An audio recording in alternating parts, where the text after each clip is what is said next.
Hello students, जैसा कि पिछले वीडियो में अपन पढ़ चुके हैं अब तक व्यापार और वाणिज्य का इतिहास, स्वदेशी बैंकिंग प्रणाली, विभिन्न प्रकार की हुंडियों के बारे में।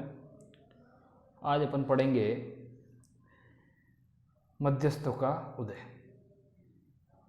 1.21 के बारे में। मध्यस्थों का उदय। मध्यस्थों के उदय में देखिए, मध्यस्थ क्या होते हैं भाई। व्यापार में विभिन्न प्रकार की क्रियाएं संपन्न करने के लिए मध्यस्थों की ज़रूरत पड़ती है, जो मध्य में रहकर उन कार्यों को संपन्न करने में मदद करते हैं। तो मध्यस्थ के उदय में देखिए, व्यापार के विकास में मध्यस्थों की प्रमुख भूमिका रही है। व्यापार के विकास में मध्यस्थों की क्या रही है? प्रमुख भूमिका रही है।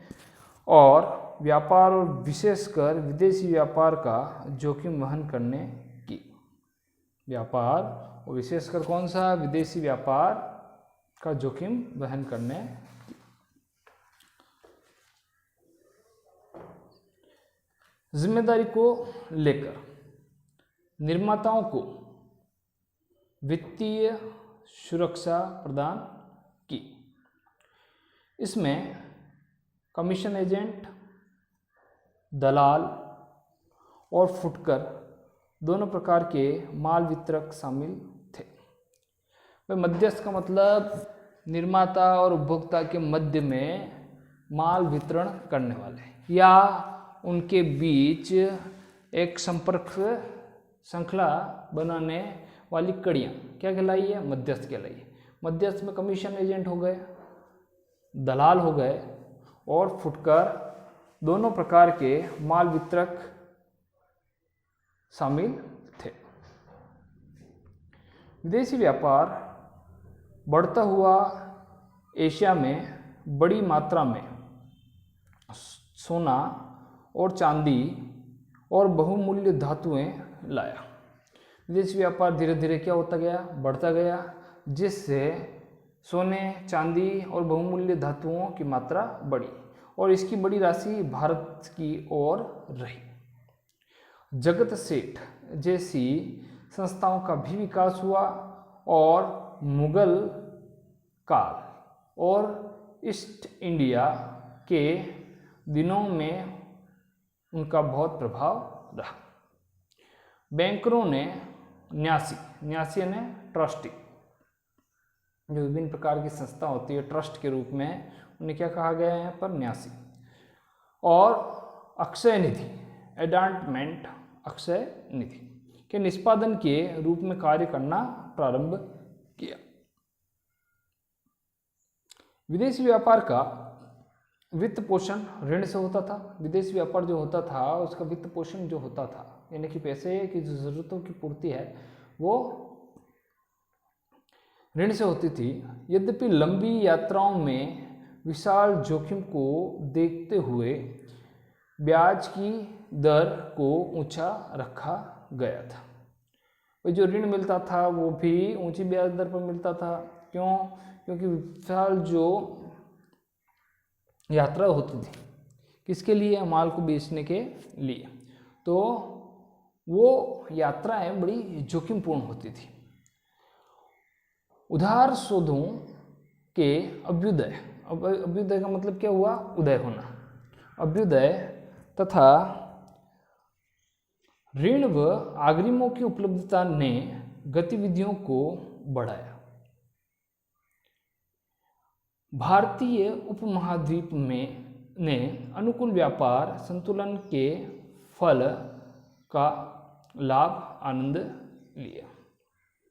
भारत में व्यावसायिक गतिविधियां बहुत ही अच्छी तरीके से फल फूल रही थी, जिसका लाभ पूरा भारत उपमहाद्वीप को मिला, जिसमें निर्यात बड़े अंतर से आयात से अधिक होते थे। यानी कि आयात तो कम ही होता था, परंतु निर्यात बहुत अधिक अपने यहाँ से होता था। स्वदेशी बैंकिंग प्रणाली ने निर्माताओं, व्यापारियों और सौदागरों को विस्तार और विकास के लिए अधिक पूंजी कोषों से लाभान्वित किया, अधिक पूंजी कोषों से इनको लाभान्वित किया। तो इस तरीके से विभिन्न प्रकार के मध्यस्थों के माध्यम से व्यापारिक क्रियाएं और अधिक सुगमता से संपन्न होने लगी। अब प्राचीन काल में देखें परिवहन के क्या साधन थे अपने पास, तो देखिए परिवहन। प्राचीन काल में जल और स्थल परिवहन लोकप्रिय थे। भाई अपने यहाँ कहें तो प्राचीन काल में जल और स्थल, ज़्यादातर जल परिवहन थे ही थे। व्यापार जमीन और समुद्र दोनों के माध्यम से होता था। व्यापारिक की जो विभिन्न क्रियाएं हैं वो विभिन्न क्रियाएं क्या होती थी, जल के माध्यम से यानी कि समुद्र के माध्यम से और जमीन के माध्यम से होती थी। संचार के साधन के रूप में सड़कें विकास की संपूर्ण प्रक्रिया खास तौर पर स्थल और अंतर्देशीय व्यापार में बुनियादी महत्वपूर्ण स्थान रखती थी। उत्तरी सड़क मार्ग मूल रूप में असम से तक्षशिला तक फैला था। उत्तरी सड़क मार्ग अंडरलाइन कर लीजिएगा आप किताब में आपकी। उत्तरी सड़क मार्ग कहाँ से कहाँ तक फैला था, असम से तक्षशिला तक फैला माना जाता था। आगे देखिए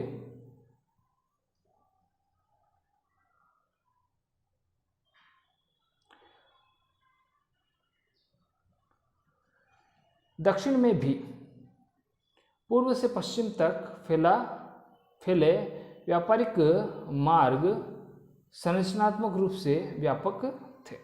दक्षिण में भी जो पूर्व से पश्चिम तक फैले जो मार्ग थे व्यापारिक मार्ग, वो संरचना की दृष्टि से काफी व्यापक थे तथा गति और सुरक्षा के लिए भी उपयुक्त थे।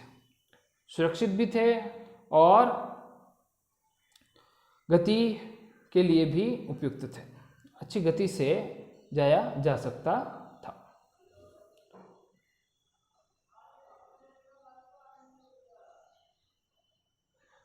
देखिए आगे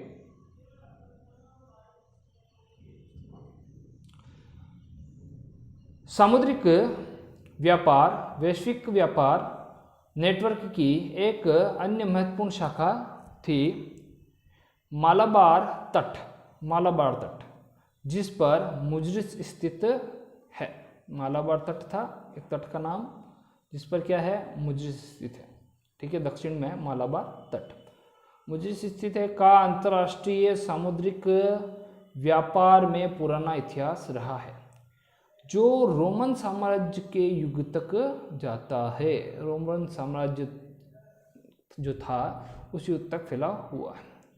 काली मिर्च जो थी, काली मिर्च विशेष रूप से रोमन साम्राज्य में मूल्यवान थी। रोमन साम्राज्य में काली मिर्च बहुत ही मूल्यवान थी और काले सोने के नाम से जानी जाती थी। काला सोना के नाम से जानी जाती थी। सदियों तक इस व्यापार के लिए मार्ग पर हावी होने के लिए विभिन्न साम्राज्यों और व्यापारिक शक्तियों के बीच प्रतिद्वंदिता और संघर्ष का कारण बनी रही। विभिन्न व्यापारी जो संस्थाएं थी, बड़ी संस्थाएं क्या साम्राज्य थे और शक्तियां जो थी व्यापारिक शक्तियां, उनके बीच संघर्ष होता रहता था, प्रतिद्वंदिता होती रहती थी। इन मसलों के लिए ही भारत के वैकल्पिक मार्ग की तलाश में 15वीं शताब्दी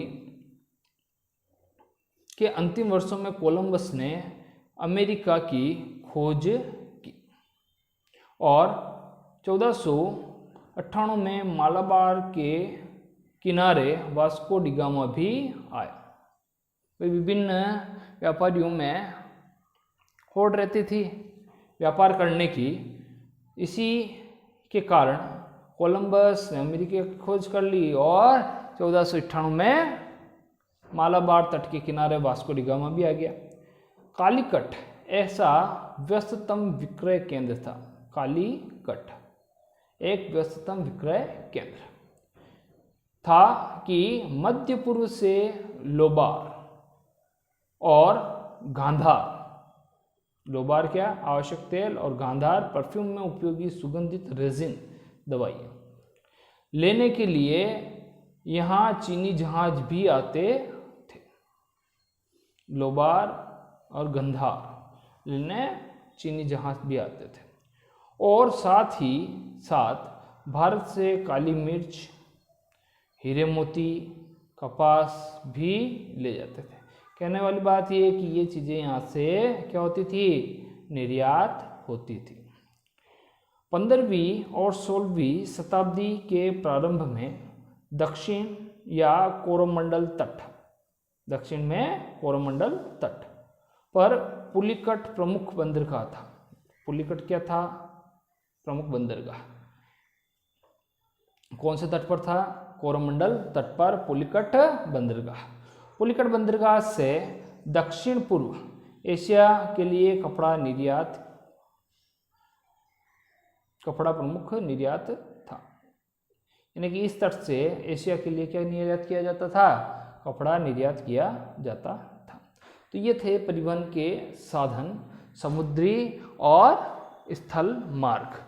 इन साधनों के माध्यम से व्यापारिक क्रियाएं संपन्न की जाती थी। मजबूत व्यापारिक समुदाय, अब मजबूत व्यापारिक समुदाय में क्या क्या है वो देखिए। देश के विभिन्न भागों में अलग अलग समुदाय व्यवसाय में आए।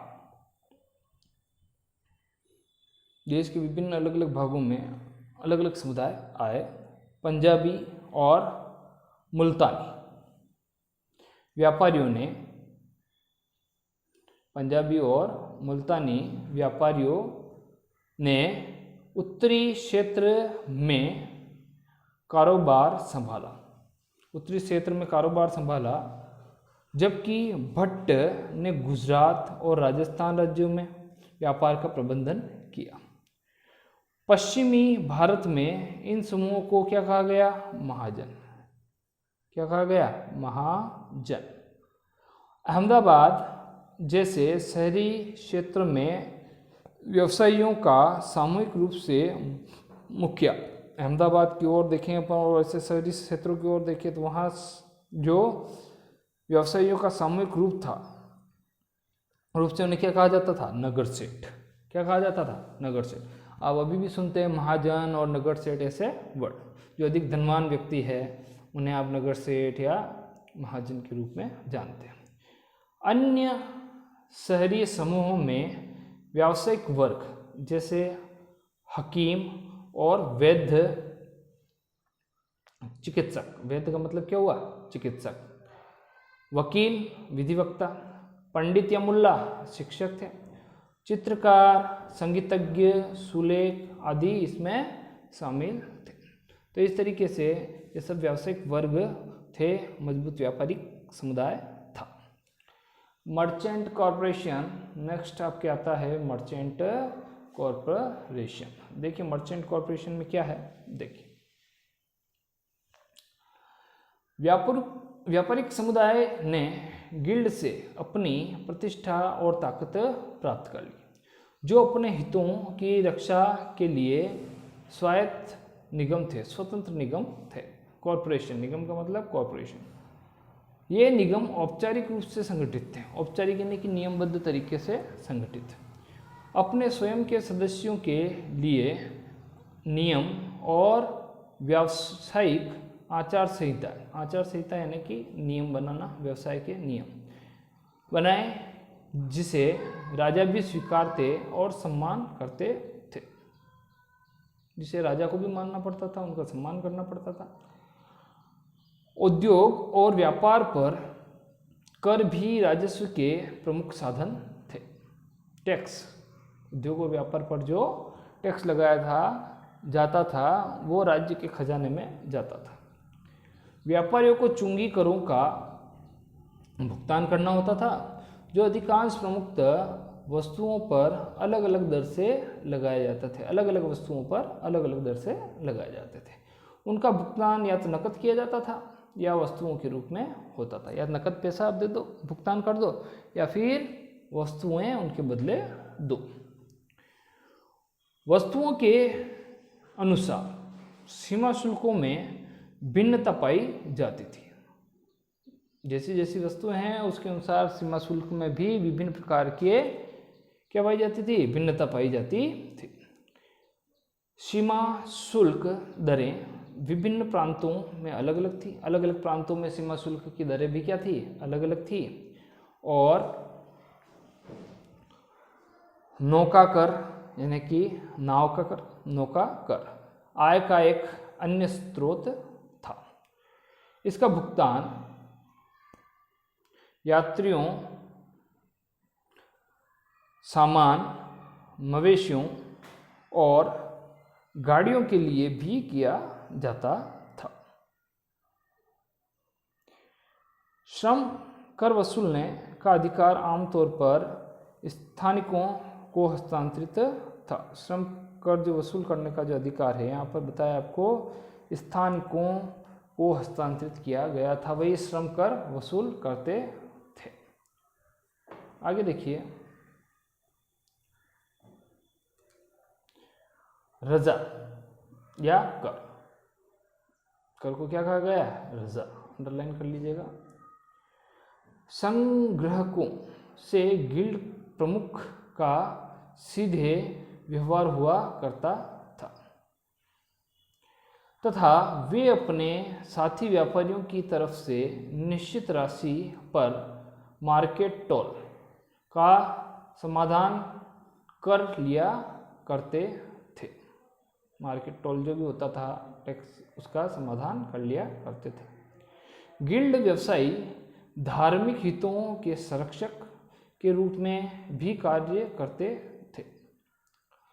धार्मिक हितों के संरक्षक अपने सदस्यों पर निगम कर लगाना, उन्होंने मंदिर निर्माण का कार्य भी किया।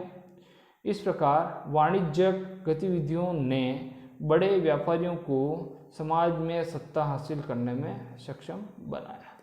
इस तरीके से जो वाणिज्यिक गतिविधियां हुई, उन वाणिज्यिक गतिविधियों से जो बड़े बड़े व्यापारी थे उनको समाज में सत्ता शक्ति प्राप्त हुई। तो इस तरीके से विभिन्न बातों को अपन ने पढ़ा। आगे पढ़ेंगे अपन प्रमुख व्यापारिक केंद्र अगले वीडियो में। तो आपको जो भी पढ़ाया है वो एक बार आप घर पे रिपीट अवश्य ही करें।